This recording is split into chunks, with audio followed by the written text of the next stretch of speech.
Salut les gens, j'ai longtemps hésité à faire cette quatrième vidéo pour ce quatrième thème parce que justement c'était un thème déjà poncé des dizaines et des dizaines de fois. Mais bon, comme d'habitude, je sais que j'apporterai une touche de fraîcheur avec mon style hors du commun, bienveillant et bien entendu ultra modeste. En parlant de modestie justement, c'est Jules Renard qui disait: la modestie va bien aux grands hommes, c'est de n'être rien et d'être quand même modeste qui est difficile. Ben ouais, il avait tout compris. Je parle de lui, de sa citation à l'imparfait, alors je sais même pas s'il est mort. À vrai dire, pour le coup, je sais même pas qui c'est, mais je trouvais que sa phrase était hyper stylée, et puisqu'il parlait des grands hommes, il parlait forcément de moi. Le double 4, une citation, une digression, commençons donc le thème du jour, le 31 décembre. Ouais, comme d'hab, j'aurais pu appeler ça le réveillon du jour de l'an, ou le réveillon du 31 décembre, ou le réveillon de la Saint-Sylvestre. D'ailleurs, c'était qui encore celui-là? Si un Jean Wikipédia ou un Jean Histoire passe par là, j'ai la flemme de regarder, alors si tu peux expliquer en commentaire, ce serait cool. Bref, le 31 décembre, je trouve ça mieux, c'est pas contestable. Pourquoi les gens en font tout un foin? J'ai plusieurs théories là-dessus, mais bon, on va encore me trouver beaucoup trop pessimiste. Comme quoi, Noël, je dis pas, j'y trouve facilement une justification. C'est vraiment une date commune au monde entier, où les familles peuvent se retrouver, s'offrir des présents, partager un bon repas. Commercial à souhait vu le chiffre que font les commerces, mais bon allez, une fois on peut laisser passer. Mais le 31, c'est quoi sérieusement? D'un point de vue commercial, à part vous refiler tous les invendus de bouffe parce qu'il y a beaucoup trop de stock, je vois pas. On se réenfile les mêmes trucs il y a une semaine, endive, saumon, boudin blanc, foie gras, dinde, poulet, bûche, champagne, et les gens SPA, j'anticipe vos phases sur ouais mais le rageux, le foie gras c'est une aberration, parce que ouais blablabla, mais bon bordel que c'est bon. Après, d'un point de vue social, en général, Noël c'est avec la famille et le nouvel an avec les amis. En tout cas par chez moi c'est comme ça. On va pas se mentir, d'année en année, la quantité d'amis a tendance à se réduire. Mais bon, pour ça aussi on a une belle excuse. Ouais mais je préfère la qualité à la quantité. Bon ok, t'as pas tout à fait tort, mais c'est aussi pour bien te voiler la face, parce que de toute manière, dès que tu veux faire une sortie ou une soirée, t'as du mal à regrouper 5 personnes différentes. Il y a toujours les gens que tu invites pour gonfler les effectifs et que t'as du mal à supporter, et bien que le reste du temps tu casses du sucre sur leur dos, ils sont toujours pratiques pour boucher les trous. Et venez pas me faire la morale parce que ce genre de comportement paraît infâme. Réveillez-vous les gars, on est toujours le bouche-trou de quelqu'un. En début d'argumentaire, je mettais en évidence le ratio qualité-quantité. Mais dis-toi que même si la quantité s'approche de 0, essaye toujours d'avoir au moins un conjoint ou un animal de compagnie, ça fait toujours un peu moins triste, c'est pas bien grave. Je sais pas si c'est le fait d'être de plus en plus un vieux con, ou les gens qui deviennent eux-mêmes un peu plus cons chaque année, mais je les supporte de moins en moins. Et ouais, l'homme serait un animal social, ok d'accord, mais est-ce que c'est vraiment nécessaire de tolérer les crasses et le manque de respect de certains de ses amis, sous prétexte qu'on les connaît depuis 10 ans? Spoiler alerte, non. À un moment, comme dans un couple, vous vous entendiez bien, eux ou vous avez changé, ben next, dégage. J'ai pas besoin de gens avec aussi peu de valeurs morales et principes dans ma vie. La qualité avant tout les gars, la qualité. Certains vous diront bibliquement, ouais mais le rageux, il faut savoir pardonner, tendre l'autre joue. Chacun son truc les gars. Je suis le rageux, pas la victime. Pardonner une fois, ok,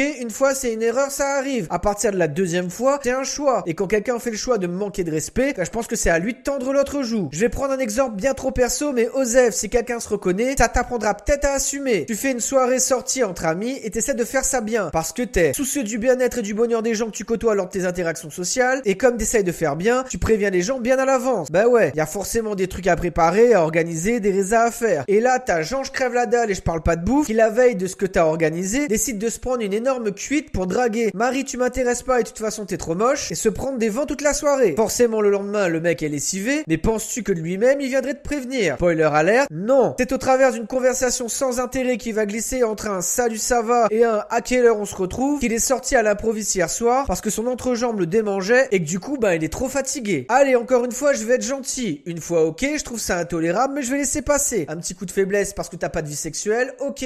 Mais tu fais ça 3 fois sur 3 mois, je suis qui moi? Le lotokin du dimanche de ta grand-mère? Bref, on a parlé du côté économique et du côté social de cette fête bien éclatée. Maintenant, abordons le côté moral. On va toujours tailler dans le gras et pas se mentir, c'est un petit côté rassurant de voir qu'on va tout recommencer. L'année reboot, on se lance des bonnes résolutions qu'on va pas tenir 2 semaines et à minuit on fait un vœu. Je souhaite être une moins grosse merde l'an prochain sans faire aucun effort et en continuant de traiter les gens aussi mal que je le fais. Spoiler alert, ça marche pas. D'ailleurs, ces fameux vœux pour le 31 avec un cil ou pour son anniversaire, pour moi c'est juste une invention pour aider les gens à pas faire de dépression trop rapidement parce que la vie est pas folle. Vous emballez pas, j'en fais partie. Je suis le premier à faire des vœux bien moisis et irréalisables. Parmi les vœux les plus éclatés, on va faire un top 5. 5, je voudrais être riche, pas compliqué, pas la peine de le souhaiter. Va voir la première vidéo de la chaîne, j'ai un business plan qui fonctionne à 100%. 4, je voudrais trouver la femme de ma vie ou que ma copine femme même comme avant. Et ben là, t'as 2 solutions. Soit tu bouges ton gros cul pour devenir ou redevenir quelqu'un de moins intéressant et physiquement potable à regarder, soit tu retrouves tes couilles et tu quittes la personne avec qui tu es. On a beau vouloir réparer ce qui est cassé, à un moment faut être réaliste et changer de vase. 3, je voudrais perdre du poids ou devenir musclé. Bah écoute, à moins que t'aies vraiment une maladie hormonale, vraiment diagnostiquée, ouais, et pas auto-diagnostiquée via un quiz ou sur Femme Actuelle ou Doctissimo, tu peux le faire.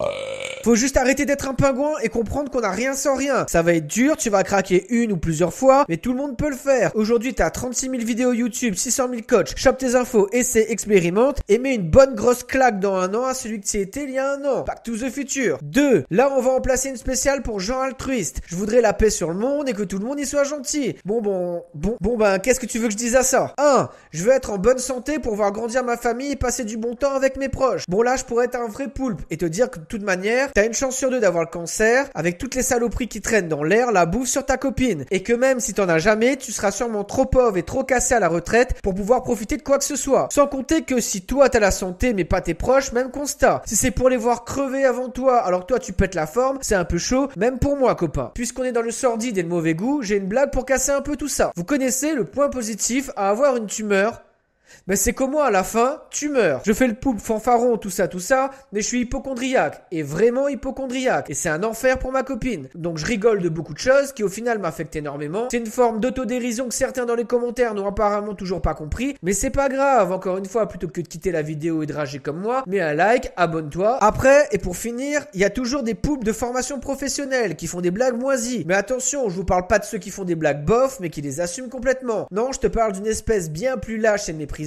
Ceux qui font les blagues en sachant que ce sont des blagues bof et en le mettant en avant, mais qui espèrent quand même faire rire les gens. Un petit exemple, tu croises Marie, je te dévore des yeux alors que j'ai un copain, et tu lui dis alors qu'on est le 31 décembre, à l'année prochaine Marie. Et tu rajoutes, et c'est vraiment une blague de bof, hein. Mais pourquoi tu l'as faite alors, fils de poulpe? Ben, tu l'as faite parce que Marie est bien trop gentille, qu'elle a fini par rigoler ou sourire, et que ça t'a permis de t'auto-valider en tant que personne drôle. Bref, en résumé, on arrive déjà au terme de cette vidéo. Si j'ai qu'un seul conseil à vous donner, peu importe le nombre d'amis que vous pouvez avoir, choisissez-les bien et faites en sorte, si vous faites quelque chose pour le réveillon, d'être juste bien entouré. Je crois qu'il n'y a rien de pire, ou presque, qu'être avec des gens avec qui on veut pas être. Les liens des réseaux sont toujours en outro et dans la description. N'hésitez pas à nous rejoindre, on propose un contenu via les stories complètement différent, mais toujours en rapport avec la chaîne. Les god tiers de la chaîne ont sûrement déjà observé que la vidéo était plus longue cette fois-ci. Normal, plus je déteste, plus j'ai de choses à dire. Allez, bon réveillon à vous quand même, c'était le rageux et à l'année prochaine.